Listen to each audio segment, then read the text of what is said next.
Kaylee. An impaired driver killed both my parents and seriously injured my brother and myself. We saw the lights coming towards us, and Dad's hands gripped the steering wheel tighter. Jeremy looked up from his video game. I braced myself against the door, and Mom screamed. He hit us, and it turns out he was way over the legal limit. He happened to be at the wrong place, at the wrong time, on the wrong day.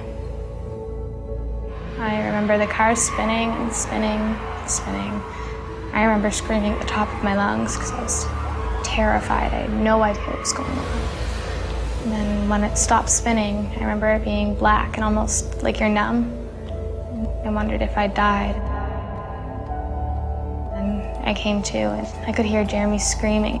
I looked over, and Jeremy's holding his leg, and he couldn't figure out what was sticking out.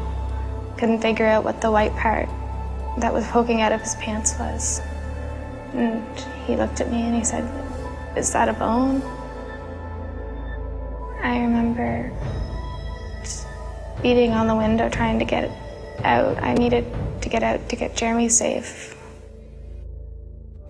The last time I saw or said anything to my parents was in the car before the ambulance got there. The engine of the car had lodged itself into their legs and gone completely through. And I remember leaning forward, and I knew I couldn't save Mom. And Dad was gone, I could tell already. So I kissed their cheeks and told them I loved them. It was the last time I kissed my mother.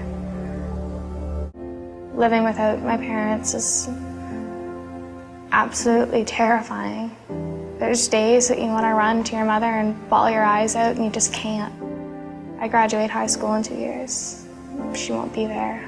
I'm never going to have my father walk me down the aisle when I get married. I won't have my mother there to hold my hand when I have my first child. My kids won't have grandparents. Things can change in the blink of an eye. One minute, you're an innocent, carefree little girl, and the next minute, you've got the weight of the world on your shoulders.